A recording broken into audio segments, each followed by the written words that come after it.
গতকাল থেকে একটি খবরেই কিন্তু রীতিমতো হাসির রোল উঠেছে। রীতিমতো উত্তাল পুরো বাংলা তথা গোটা দেশ। বাংলাদেশের ঔদ্ধত্য রীতিমতো নিজেদের হাসির খোরাক বানাচ্ছে বাংলাদেশ নিজেই।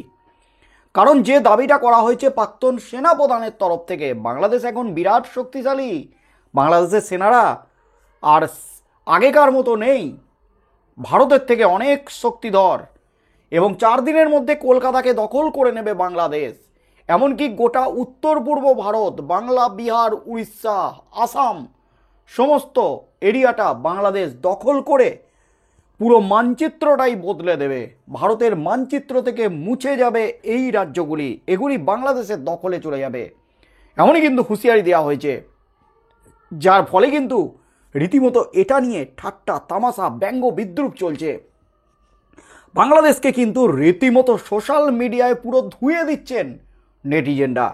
তার মধ্যেই বাংলাদেশের এই দাবি নিয়ে কিন্তু এবার একেবারে বিস্ফোরক দাবি উঠল। কেন্দ্রের কাছে গেল করা রিপোর্ট, 4 দিনের মধ্যে নয়, ইতিমধ্যেই কলকাতা দখল হয়ে গেছে জানানো হলো দিল্লিকে রিপোর্ট দিয়ে।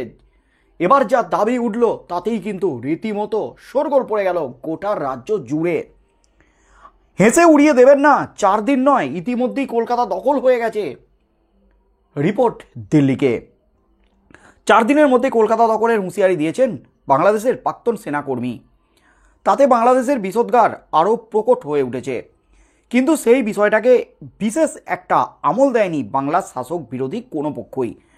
বিজেপি নেতা সুকান্ত মজুমদার কিছুটা কৌতুক করেই বলেছেন, ওদের জন্য কেবল বাংলার সিভিক ভলেন্টিয়ারই যথেষ্ট। কিন্তু বাংলাদেশের প্রাক্তন সেনা কর্মীদের হুঁশিয়ারিকে হেলায় উড়িয়ে দিতে নারাজ বিজেপি নেতা অর্জুন সিংহ। প্রাক্তন তৃণমূল নেতা তথা বর্তমান বিজেপি নেতা অর্জুন সিংহ, তার বক্তব্য, কলকাতাকে ইতিমধ্যেই কলমে দখল করে নিয়েছে জিহাদিরা। কিন্তু কিভাবে তার ব্যাখ্যাও দেন তিনি। প্রশ্নও তোলেন, কেন দিল্লি দখলের কথা না বলে কলকাতা দখলের কথা বলা হলো।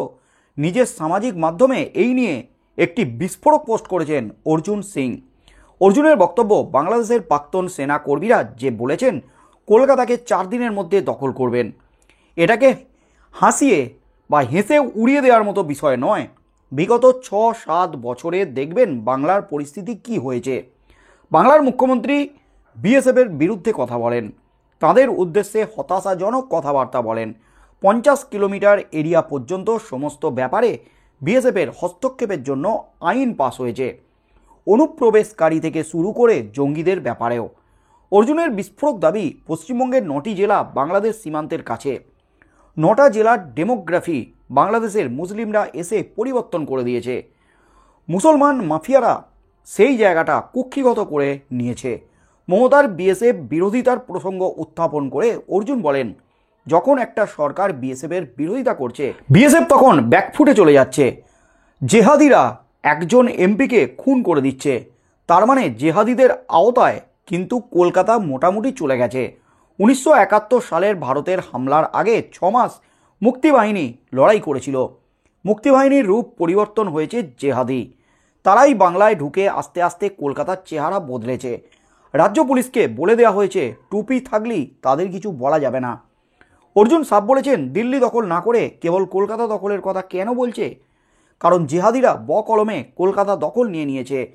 আর এ বিষয়ে ইতিমধ্যেই কেন্দ্রের দৃষ্টি আকর্ষণ করেছেন অর্জুন সিংহ। কেন্দ্রের কাছে রিপোর্ট পাঠিয়েছেন অর্জুন সিংহ।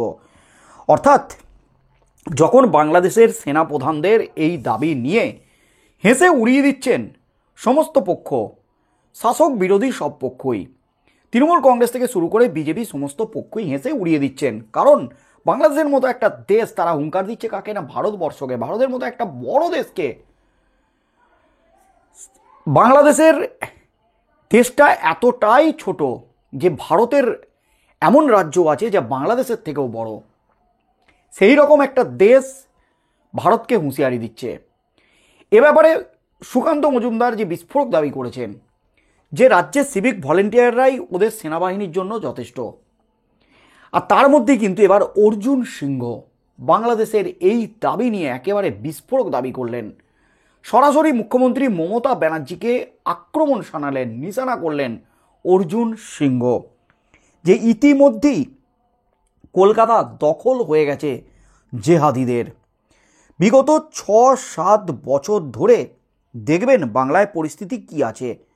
বাংলার মুখ্যমন্ত্রী বিএসএফের বিরুদ্ধে কথা বলেন, তাদের উদ্দেশ্যে হতাশাজনক কথাবার্তা বলেন, এমনকি 50 কিলোমিটার এরিয়া পর্যন্ত সমস্ত ব্যাপারে বিএসএফের হস্তক্ষেপের জন্য আইন পাস হয়েছে, অনুপ্রবেশকারী থেকে শুরু করে জঙ্গিদের ব্যাপারেও।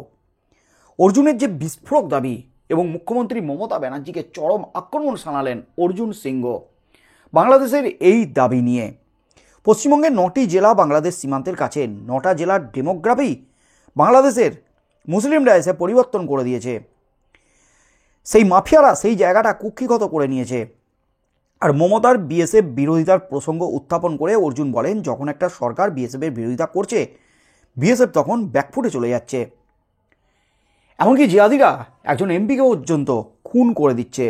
তার মানে জিহাদিদের আওতায় কিন্তু কলকাতা মোটামুটি চলে গেছে। এমনই কিন্তু বিস্ফোরক দাবি করলেন অর্জুন সিংহ সোশ্যাল মিডিয়ায়। শুধু দাবি নয়, কেন্দ্রের কাছে কিন্তু কেন্দ্রের নজরে নিয়ে আসার চেষ্টা করলেন এবং কেন্দ্রকে রিপোর্ট পাঠানোর দাবি করলেন অর্জুন সিংহ। অর্থাৎ বাংলাদেশ যে দাবি করেছে 4 দিনের মধ্যে কলকাতাকে দখল নিয়ে নেব, সেই দাবির পাল্টা অর্জুন সিংহ বিস্ফোরক দাবি করে বললেন বাংলাদেশকে 4 দিন নয়, কলকাতা ইতিমধ্যেই বাংলাদেশের দখলে হয়ে গেছে। কেন বাংলাদেশ কলকাতাকে দখল করব বলল, কেন দিল্লিকে দখল করব বলল না, এই প্রশ্নটাই তুলে দিয়েছেন অর্জুন সিংহ। এর পাল্টা এবার অর্জুন সিংয়ের পাল্টা এবার তৃণমূল হাইকমান্ড, রাজ্যের শাসক দল, মুখ্যমন্ত্রী মমতা ব্যানার্জি কি প্রতিক্রিয়া দেন অর্জুন সিংয়ের এই বিস্ফোরক দাবিতে। কি হতে চলেছে আগামী দিনে, দিল্লিকে এই নিয়ে রিপোর্ট দেওয়ার পর কি পদক্ষেপ নেয় দিল্লি, কি হতে চলেছে, সেদিকেই চোখ থাকবে গোটা রাজ্যের।